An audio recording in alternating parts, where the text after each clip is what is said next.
All right, people, thanks you for tuning in to another episode of Big Mike and Little Ant. And we have a real good one here because this is probably, Mike, would you say this is probably going to be what is one of the most anticipated movies of the year?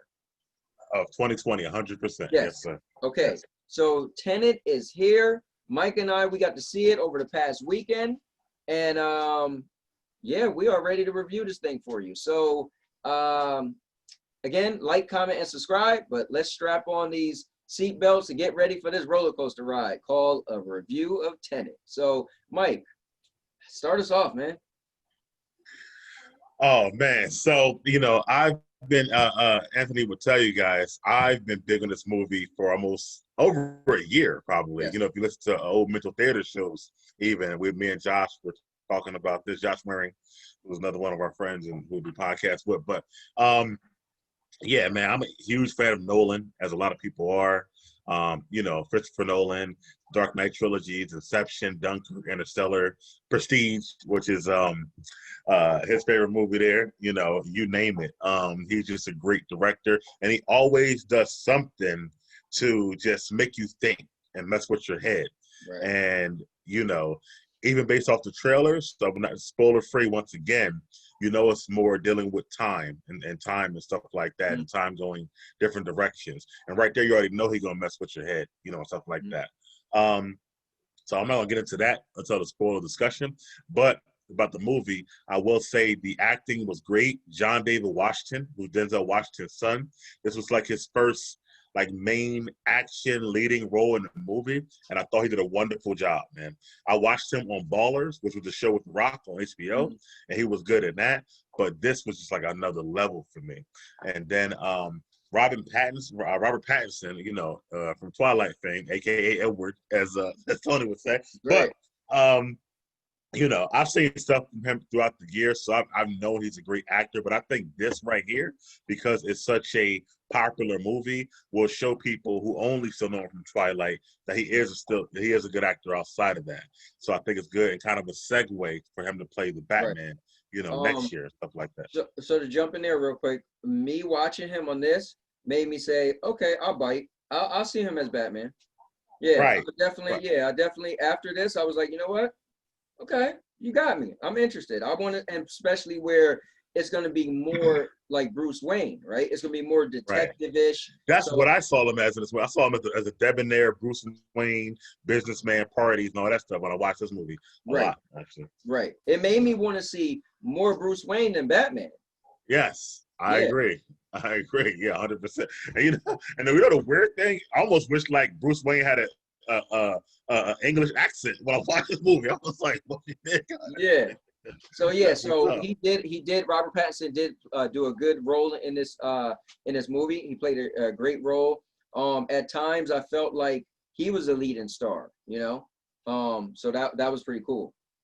Yeah, I definitely agree. What'd you think of John David Washington? His part. Yeah, man, I think he stole the show. What I will say was cool is the writing for him was good. He was this high up individual, right? But he had so much swagger. He was so smooth. Right. And the writing was so good to make him be whatever he was supposed to be, spoiler free, and still have this swagger and this smooth character to him. And I felt like I really, really liked that. They kept him, I feel like the personality he had, probably the person in that position probably wasn't supposed to be like that. Supposed to be a little more professional or whatever, but he just had this perfect mixture. I loved his character.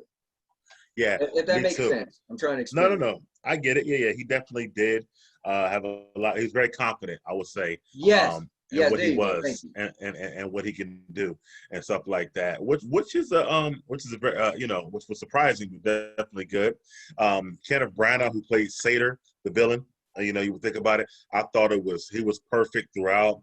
Perfectly cast.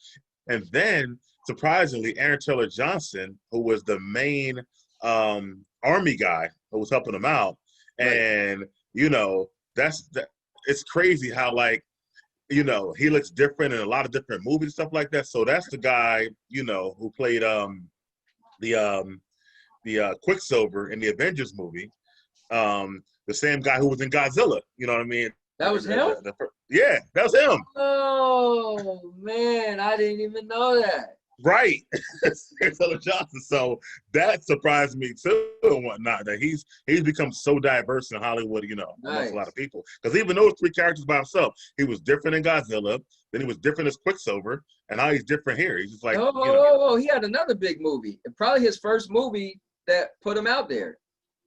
Oh, what is it? Kick-Ass. Yeah. Yeah, Kick-Ass one. Yeah. Exactly. And all four of those are like different types of characters. Yeah. Think about it. He's like a nerd at the beginning of Kick-Ass or whatever. Right. And in this movie, he's like a badass army dude. Right. So it's like he can play anything, whatever like that. So I just feel like that was good. So me getting this stuff I noticed in the movie, I want to say. I thought the score, they used this Ludwig, his last name. He was the guy who did the Black Panther score. I thought he did a great job. But I did think, for me, sometimes the music overshadowed the dialogue. Okay. And I had a hard time hearing at times exactly what was being said. Right. I think it was like almost like the dialogue became background noise to the music at times. So I didn't like that. I did think the cinematography was great within the movie. I thought the shots that he did were great. Put you right inside that world. I thought that all the technical aspects of it were good. I thought the fight scenes, the choreography was great within this movie. So I thought he took a lot of time to detail on that. My only complaint is the sound. You know, sometimes taking out the dialogue, I would say. Right. What about you? I totally enjoyed it. However, a lot of people know the rumor was that this was in the world of Inception.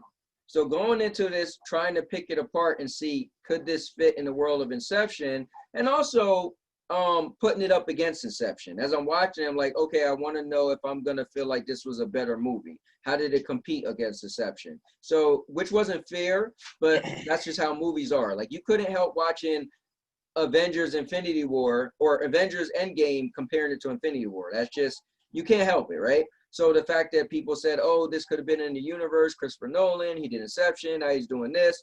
I think the movie was good. I don't think it exceeded my expectations. I definitely don't think it was better than Inception. If I leave Inception alone and it stands alone on its own, it was good to me, but I wasn't that impressed. So what are the things, without spoiling it, some of the things, or can you not spoil it, that you didn't like? Yeah, so first of all, I'll say this, guys, please watch the spoiler discussion because I'm going to be very candid. Now, with that being said, I feel that, again, this is why the whole director thing, I make a big deal about not getting too into it. It was so much hype because of his directing. It was so much hype because of Inception. And I felt it was very subpar. I felt it was, let me see, without spoiling it, to me, it was kind of basic if you put it up against Inception. So again, guys, please watch a spoiler review, but a spoiler discussion. But it was good, but I didn't leave there as like, man, mind blown. I didn't leave there like this movie was epic. Not at all. Okay. Let's talk about something we missed about Kat, who's the wife of Sator, who's the villain and stuff like that, and her role in the movie and stuff. I thought she did a wonderful job. I thought when she needed to be powerful and serious and strong, she was able to do that. When she needed to be like scared and like a damsel almost, she was able to do that. I thought her range, and when she needed to be loving, caring, all of it, or cold, I thought she was able to do all that, you know. And I don't even know who she is. You know, I haven't seen much of her before, but I thought that was great casting as well. I'd also had to give a shout out to Michael Caine because he's always in Nolan's movies, and they had him back in there too and whatnot. And you know, I'm pretty sure I just would like to have him in there because he had a small role, but I'd definitely give a shout out to. I just love his accent, man. Me too, man. I thought it was wonderful, you know. In that, go ahead. Yeah, no, I was gonna want to touch on Kat role. man, she really dialed it in for her character. Even you know, like you said, she had many different roles to play because it was her character was very diverse, and so she had a lot of ups and downs, and she played everything to a T. And man, she was probably one of my favorite characters in the movie. You know, definitely, I loved her story. I loved her personality. I loved her range. So yeah, I definitely liked her character.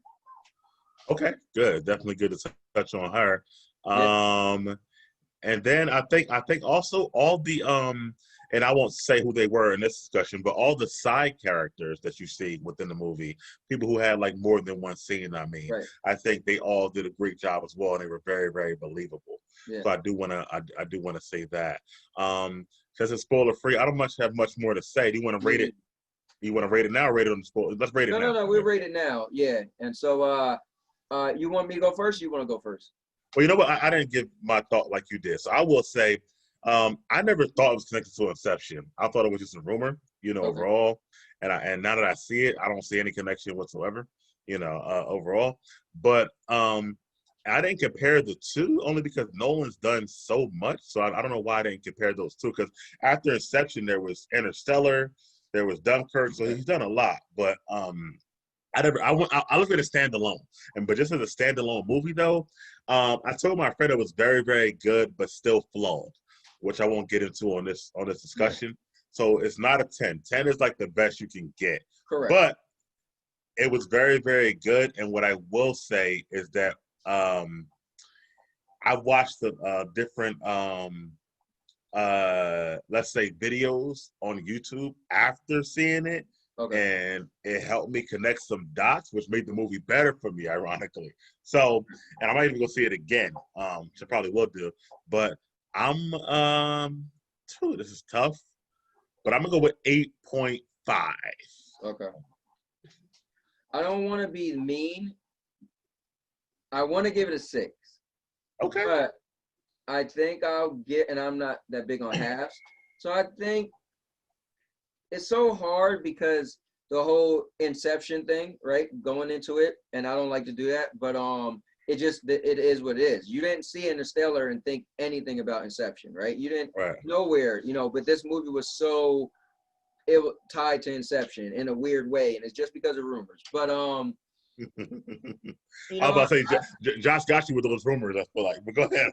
Yeah, I mean, you know, it was a bit. Every time you talked about this, it kind of Inception was like in the background. But I will say, I don't know. I mean, I want to give it a 6, but I think I'll give it a 7. Okay.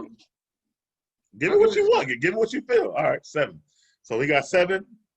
He got 7, and I got 8.5. Right. So, yeah, I wanted to go with 9, but I feel like if I went with that, then I'm not leaving much room for like error, and there are some errors, you know, I have within the movie and stuff. And I'll say this, I love fantasy, not fantasy, but I love sci-fi. So it was a sci-fi movie, so that's a plus for me because the sci-fi was done really good. And the acting, the characters, I loved all the characters. I loved the bad guy, I loved the good guys, I love the side characters. I was into all the characters. So those two things will make me feel okay with giving it that 7 from the 6. Yeah. So. And also why I couldn't give it the 9 or more is because of what you said. For me, my expectations were so high. And even though I liked the 8.5, it still didn't meet my expectations, what I thought it would be, because they built it up so much. So that's our spoiler-free discussion. Yes, sir. Gentlemen. And guys, you're going to want to watch our spoiler discussion to see what we actually have to say with the veil off. All right? Exactly. All right. Well, thank you. Please like, comment, and subscribe as always. And you should be stopping this and going right to the spoiler discussion. So we'll see you over there. Take care.